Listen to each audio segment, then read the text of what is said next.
बोलो भक्त और भगवान की जय। श्री भक्तमाल कथा। आज मैं आपको 24 अवतारों में से 10वें अवतार की कथा, कल्कि अवतार की कथा सुनाऊंगी। बोलो सभी संतों की जय। मेरे गुरुदेव श्री रामभद्राचार्य जी महाराज की जय। श्री कल्कि अवतार की कथा सुने। कलयुग के अंत में जब सत्पुरुषों के घर भी भगवान की कथा में बाधा होगी, ब्राह्मण, क्षत्रिय और वैश्य पाखंडी हो जाएंगे और शूद्र राजा होंगे। यहाँ तक कि कहीं भी स्वाहा, स्वधा और वष्टकार की ध्वनि नहीं सुनाई पड़ेगी। राजा लोग प्रायः लुटेरे हो जाएंगे। तब कलयुग का शासन करने के लिए भगवान बालक रूप में संभल ग्राम में विष्णु यश के घर में अवतार ग्रहण करेंगे। परशुराम जी उनको वेद पढ़ाएंगे। शिवजी शस्त्रों का संधान सिखाएंगे। साथ ही एक घोड़ा और एक खड्ग देंगे। तब कल्कि भगवान ब्राह्मणों की सेना साथ लेकर संसार में सर्वत्र फैले हुए मलेच्छों का नाश करेंगे। पापी दुष्टों का नाश करके वे सतयुग के प्रवर्तक होंगे। वे ब्राह्मण कुमार बड़े ही बलवान, बुद्धिमान और पराक्रमी होंगे। धर्म के अनुसार विजय प्राप्त करके चक्रवर्ती राजा होंगे और इस संपूर्ण जगत को आनंद प्रदान करेंगे। महाभारत वन पर्व की कथा में ऐसा लिखा है। बोलो कल्कि भगवान की जय। अब आप 11वें अवतार की कथा सुने। श्री व्यास जी के अवतार की कथा। बोलो व्यास जी महाराज की जय। चैदी देश के राजा वसु पर अनुग्रह करके देवराज इंद्र ने एक दिव्य विमान दिया था, जिस पर बैठकर वे आकाश में सबके ऊपर विचरते थे। अतः उनका नाम उपरिचित वसु पड़ गया था। एक बार राजा उपरिचर वसु अपनी श्रुतु स्नाता पत्नी गिरिका को जितने पुत्रोत्पत्ति की कामना से उचित समय पर समागम की प्रार्थना की थी, उसे छोड़कर मृग्या के लिए वन में चले गए।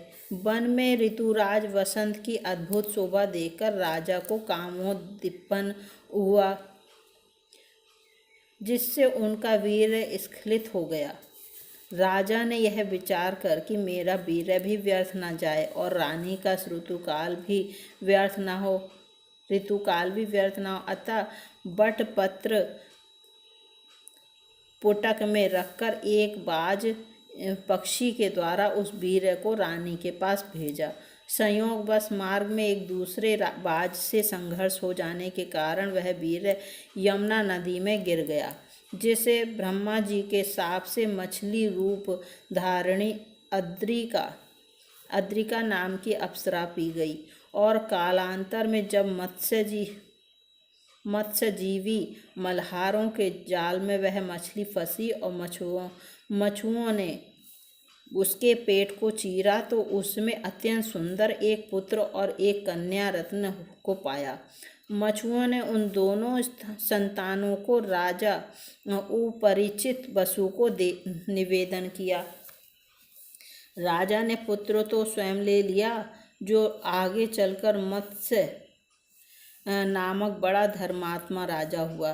कन्या के शरीर से मछली की गंध आती थी, अतः उसे दास राज नामक मल्लाह को सौंप दिया। वह रूप के साथ साथ सत्य से युक्त थी, अतः उसका सत्यवती नाम पड़ा। एक बार तीर्थ यात्रा के उद्देश्य से विचरने वाले महर्षि पराशर ने उसे देखा, तो शुभ संयोग देखकर बुद्धिमान पराशर ने उसके साथ समागम की इच्छा प्रकट की। सत्यवती ने संकुचित होकर अपने कन्यात्व के दूषित होने दिन होने के कारण नदी के आर पार दोनों तटों पर उपस्थित लोगों द्वारा देखे जाने तथा अपने शरीर से मछली की सी दुर्गंधी निकलने की बात कही। समर्थ ऋषि ने तीनों कठिनाइयां तत्काल दूर कर दी। आशीर्वाद दिया, तुम्हारा कन्या भाव सुरक्षित रहेगा। शरीर से सुंदर सुगंधी निकलेगी जो 1 योजन तक फैलेगी और कोहरा की सृष्टि कर चारों ओर अंधेरा कर दिया। तब तो वरदान पाकर प्रसन्न हुई सत्यवती ने उन अद्भुत कर्मा महर्षि पराशर के साथ समागम किया और तत्काल ही एक शिशु को जन्म दिया। यही शिशु पराशर जी से उत्पन्न होने से पराशर्य, यमुना जी के द्वीप जल से घिरे भूभाग में उत्पन्न होने से द्वैपायन, वेदों का व्यास विस्तार करने से वेद व्यास नाम से विख्यात हुआ। इन्होंने माता से कहा, आवश्यकता पड़ने पर तुम मेरा स्मरण करना, मैं अवश्य दर्शन दूंगा। इतना कहकर माता की आज्ञा से श्री व्यास जी ने तपस्या में मन लगाया। श्री व्यास जी ने देखा कि प्रत्येक युग में धर्म का एक एक पाद लुप्त होता जा रहा है। मनुष्य की शक्ति और आयु क्षीण हो चली है।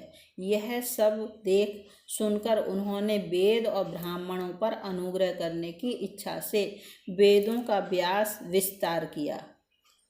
वेद में सबका अधिकार न होने से सर्वसाधारण को वेद तात्पर्य सुलभ कराने की दृष्टि से आपने 5वें वेद तुल्य महाभारत इतिहास ग्रंथ की रचना की।